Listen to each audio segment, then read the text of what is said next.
And we are back. Hello, everyone, and welcome back to Rollsicle. My name is Nathaniel. I'm the host here at the channel, and today we're bringing you back another zombie thoughts. That's what it's called. I always have to think about that title when we talk about it.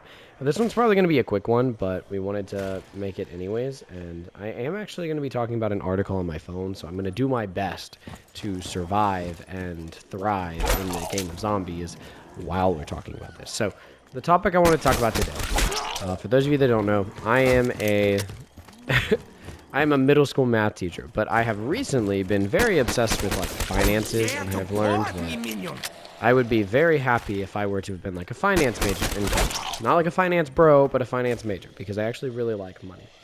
And by really like money, I mean I really like numbers and how they work, which makes sense. I'm a math teacher. But I actually didn't realize just how horrible all of the US pretty much was with money. And I wanted to pull up an article that I had found the other day that had a couple of different facts just about Americans and share it with you guys and probably kind of laugh at our fellow Americans. And if it's you, maybe give you a little bit of a wake-up call of being like, hey, maybe this shouldn't be you in the future. You know what I mean? So the first stat that I wanted to pull up here was 57%, over half, 57% of Americans do not have enough in savings to cover a $1,000 expense. Now, I want you to be clear. This is a 57% of American households. 57% of American households, which means that, like, that's horrible. Like, that means something happens to your car, something happens to your home, something happens in your apartment, something happens at work. Like, anything goes on. Something just happens to you medically. There can be any sort of emergency, and 57% of people aren't going to be able to cover $1,000, and they're going to have to take out some sort of debt to cover it, essentially. That is insane.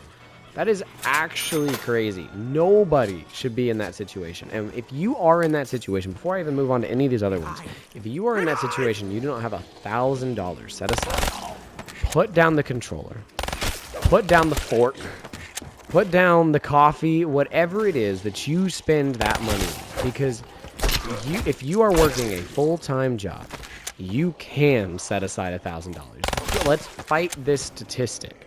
Do not be the 57%. Be the 43%. We're going to turn that into a higher number, because I know you guys out there are responsible adults, do know what you're doing with money. And I don't want to come across as like insensitive, because I know that, you know, Ashley and I have been fortunate. We're not going to pretend like we haven't been fortunate. I know that almost everyone I know is more fortunate than a lot of people out there.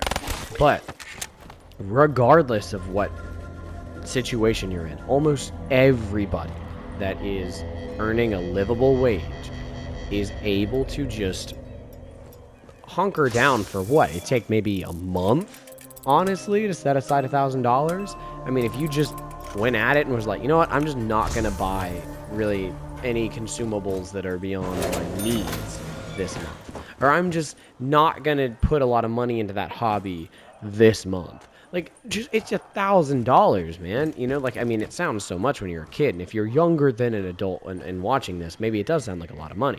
I teach middle schoolers. They hear about money all the time, and if I even remotely say that I'm earning, like, $100, they're like, oh my god, you're rich, Mr. Merchant. I'm like, sure, if that's what you want to think. Like, I'm glad that you think I'm rich. I will live vicariously through you thinking I'm rich. How about that? But, guys, we can save $1,000. Let's please be better than this, because it genuinely would take a couple weeks, maybe a month, 2 paychecks, whatever it is. I mean, we're paid every month, but I know most people are paid bi-weekly. And just set aside the money. Set aside the money that you need in order to have $1,000. And then when something that's $1,000 or $1,500 comes up, you don't have to break the bank. You don't have to take out debt. You don't have to be paying interest. You just can cover that expense, and you get to live life knowing that you have that covered. Please join the 43%. It's great.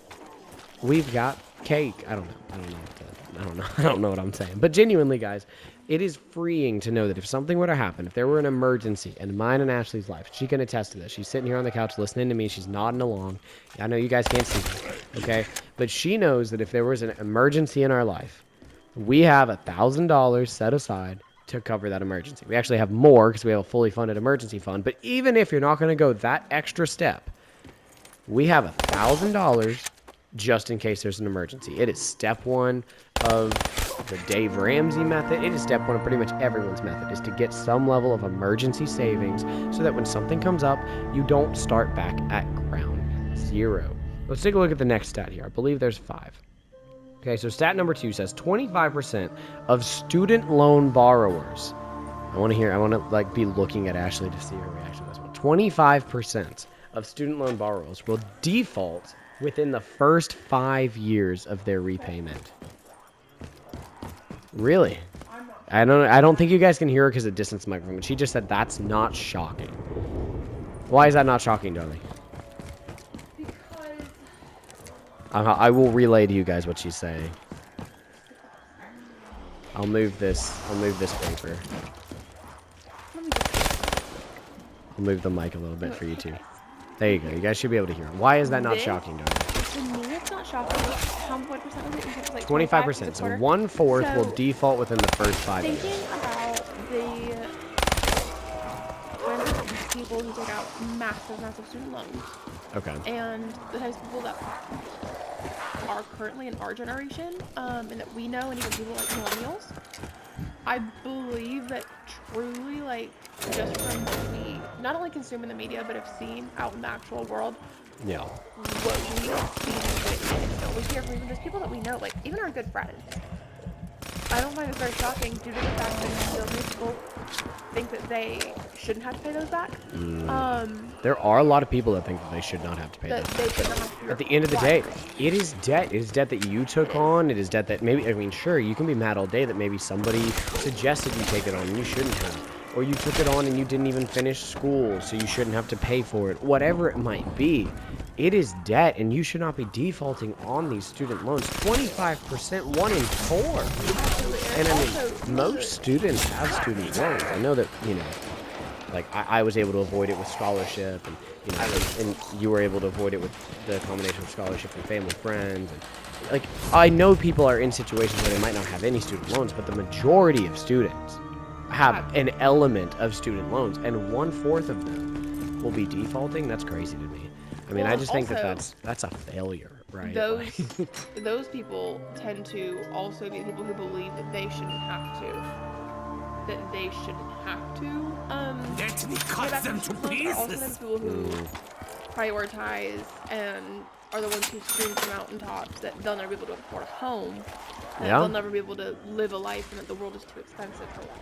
Yeah, that's probably true. But you know, they go to Starbucks 5 times a week. Yeah, they don't have $1,000 set aside for saving in case something comes up. And then when something does come up, like their emergency trip to Disney at the end of the yeer, or their emergency trip to McDonald's because they need a treat for getting through work because day, the McRib like is back, else. Baby. Or truly, like they feel like they need a treat every day, and they need a treat just because they think they deserve it for working their job, and it's like, yeah. I mean, if it's in your means, it's in your means. But if it's not, you've got to be able to set that money aside. Well, we save more than we would need to. We just happen to we choose to do that. But having $1,000 set aside, paying the minimum payment once they're collecting on your student loans, is required. Like that's just what you have to do. I mean, obviously you can default. You can go the route of getting into the legal issues. But what you should do is just pay off the debt that you agreed to take on. And theoretically, you got some level of education out of that money, right? Like, I know that we have our own opinions, and it's not what this particular Zombie Thoughts is about, but it's certain degrees are only offering you so much. But at the end of the day, you got something out of that education. It should help you pay back those student loans, at least somewhat, assuming that you get a job that has something to do with your degree, or gets a job that benefits from having a degree. yeah. And then, yeah, from there, you pay back your student loans. Like, because if you don't, the government will come take it from your paycheck. and it is, but I mean, honestly, oh, okay. Thank you. You got it, baby. Alright, statistic number 3. There's 5 of these. Hounds of hell! 35% knocking on our of door. US households have credit card debt. You know, we were looking over these beforehand. Like I saying. I had seen something talking about this the other day. We were looking over it beforehand. And this one, actually, I think it's sad to say that this surprises me pleasantly. I genuinely thought that this number, like... And think about it this way, right? You said it was, what, 37%? 35% have credit cards, right? But what was it? 57% don't have $1,000 in savings, which means that there's 22% that don't have credit card debt but have not set aside $1,000 for emergency savings, right? Like, if you've gone so far as to not have, hopefully, any consumer debt, you have a paid off car, you don't have credit card debt, which I know that's not what this is talking about. This is just talking about credit card debt. But like, if you can go the extra mile and know, hey, I shouldn't have credit card debt, I shouldn't be accruing interest that I have to pay towards things, I would rather have my money work for me, not against me, right? I think that's a pretty good premise. If you can get there, why don't you have a little bit set aside for when life is going to throw things your way and you need to be able to step up and pay those bills without taking on debt? It frustrates me. Like, that's just so frustrating. But I think it says so much about the society and the consumerism that we live in when I am pleasantly surprised that only 35% of people are rocking credit card debt. And I just want to put this one out there. I didn't even pull this up, right? But another stat that we were reading earlier was that the average amount of credit card debt per household, right, was just shy of $9,000. And you have to remember that that's only a third of people that have credit card debt, which means there's 2/3 of zeros that are making that average pull way down, which means that the people that actually have credit card debt, the average is probably a lot higher if they're accounting for zeros. I don't know. I didn't actually look at the study that closely, but just wanted to put that one out there. Anyways, okay, let's move on to stat 4, because I'm probably dying soon. Stat 4. 32% of working American adults have $0 saved for retirement. Oh my god. 32% of, did you say just working age? Okay, so 32% of Basically 18 and older don't have any money. A third of people don't have a dime set aside for retirement. Now, as I've mentioned multiple times, we are teachers. So in Alabama, we are required to set money aside for retirement because they take it out of our paychecks. We put it into retirement systems in Alabama so that we will eventually, theoretically, get a pension once we're done teaching. Okay, great. But, you know, I wonder if that stat includes people that are required to put money away, in which case that is so many people that haven't put something away, guys. Please, please, think about the money now. That $5 thing now that you do not need could benefit you so much if you just put that money aside, invested it, let it grow, whatever it might be, and just benefited from it in the future. Your future self is going to thank you so much if you can just be a little bit more frugal now. I'm not talking minimalism. I'm saying one less Starbucks coffee a week, one less video game a month. We've been working through the backlog, and it's honestly been a really good thing for us, not just to get through the backlog, but also because we think a little harder about the games that we buy now, because we have a system where we have to beat a certain number of games before we can buy another game. And when you set yourself up with that sort of system, you start to really ask yourself, do I need this game right now? Do I need to spend $50 on this game right now? Is this actually going to benefit me? Am I going to get anything out of this when I buy this? And usually the answer is no. And you know what does come out of our paycheck every single month? Money towards retirement, especially the retirement accounts that America offers, Roth IRA, those sorts of things. You want to get in on that action. You want to get in on that tax-free money when you pull it out in retirement, because the average age, like the average life expectancy is only going up, right? Like, it's only getting higher. It's getting higher very slowly. Like, it's kind of flatlining, but at the end of the day, it is still technically creeping up. Most of us, the average of us, are going to live, what, 20 to 25 years past retirement age?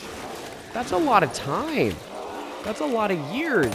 And you're just going to have $0 set aside for it? I feel like that's just incompetence at its finest. Like, that's what America has come to. Incompetence at its finest. And that's really sad, guys. I'm trying to teach the next generation and make sure that the kids today don't become today's adults tomorrow.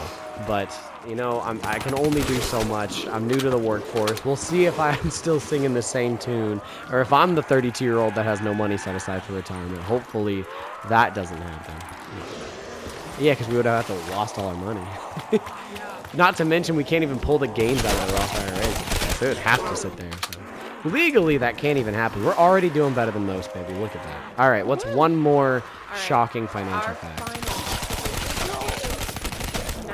95% of millennials are saving. Need to get another killing machine. 95%. Wow. So recommended amount is basically like it's using, I don't know if they have the amount on here, but it's using historical data to basically say you want to be, you're recommended to set aside this amount of money so that you can comfortably retire and have enough money to survive. And it's taking into account to things like inflation, how investments have gone over the last, you know, many years, and which of those, like if you were to have retired for 30 years during these 3 decades, or if you were to retire for 30 years during these 3 decades. And we've basically come to terms that whatever you have set aside for retirement in your nest egg, you can draw about 4 to 5% of that and be pretty safe for 30 years. On top of that, you're probably going to be able to get Social Security if you're retiring in America. And if you have any sort of pension plans or anything like that on top of that, or other sources of income, then of course those would still apply. And when you factor all of that in, you don't actually need to be saving that much. I want to say it's like a recommended 10 or 12% of your money. That's not that much. The average person should be able to set aside 10 to 12% of their income. And even if you can't, set aside maybe 5% or something like that. We already saw that a third of people aren't even setting aside 5%, they're setting aside 0%. I mean, think about that, 0%. But 95% are not setting aside the recommended amount. You are automatically in the top 5% of people if you just set aside what people say you should set aside. If you just do what you're supposed to, you are 1 in 20. You are a nat 20. Bring it all back to roll sickness, right? You are a nat 20 if you just set aside the recommended amount, 10 to 15%. If you can go higher, you'll thank yourself in the future. Please get your financial life together, because you will thank yourself in the future. And some of you probably don't have that much time. Some of you probably cutting it close. Okay? I mean, I'm fortunate enough, me and Ashley were fortunate enough, we're in our low 20s right now. So we still have a lot of time. If you watch different people on YouTube and whatnot, you might know one of them that says, we are billionaires of time because we're in our 20s. But if you're watching this in your 30s, if you're watching this in your 40s, you got to make some changes. Like, you got to get on the ball, or the ball's going to roll away and you're not going to have a chance anymore. And if you're watching this and you are in your 20s, if you're watching this and you're younger than 20, props to you. You can make some decisions now that will absolutely blow your mind as to what it could do for your future. You could be multi-millionaire before the average retirement age, while most of us, hopefully not us, but most of Americans are sitting there looking at their couple $100,000, hoping, praying that it can scrape by. And look, I'm a very religious person, but I'm not planning on relying on prayer to God that money will show up in the account when I retire. I trust that God created me with a smart enough brain to know I should be investing in my future now, so that when I'm around in 40 years, or my wife's around in 40 years, or our kids are around in 40 years, they have something that was planned and growing for them to live. And I think, quite frankly, you guys should be doing that too. So look at that. I'm going down, even though I happen to have to relive. And I think that's where we're going to end the video. Please, please, please, guys, get your financial lives together, because America can do better. I am so proud to call this country home, but I am not proud of our financial habits. This is ridiculous, guys. We got to stop the consumerism. Remember, live below your means and have fun with it. I love video games. I love TTRPGs, and I'm getting to experience those each and every day. Me and Ashley are hoping that we might get to start a family soon. Like, we don't know if that'll be, obviously that's only if the Lord is willing. But like, we get to enjoy the loves of life and still set aside money for our future. And that is definitely death. Oh, maybe not. Look at that guy's crazy skills. Best zombie player around. But yeah, thank you guys so much for watching. If you have any questions, comments, concerns, leave them down in the comment section below. We would love to hear from you guys. I know I'm not actually like a financial advisor, but I will, and so, you know, I'll do the whole, this is not proper financial advice or whatever it is that they do every single time, okay? Putting that out there, this is not legal advice, but I highly recommend you get it together, you start saving your 10 to 15%, and when you get close to that retirement age, when you're in your crazy 30s and 40s and you don't even know what to do with your life anymore because everything's so busy, you've already started setting aside, you've already made great habits. By the time you retire, and you don't want to go to work anymore, you don't want to see that boss anymore, you don't want to see those coworkers anymore, you just want to go home, you want to relax, you want to play video games, you want to be with your grandkids, whatever it is, you get to do that in peace. So come on, people, let's get America back to where it should be, and let's stop buying everything that we've ever wanted and more when we can barely afford it. Make coffee at home, and, you know, play more video games on your backlog. We'll see you guys in whatever comes next. Until then, may those rules be ever in your favor. We'll see you guys next time. Peace out. Bye, y'all.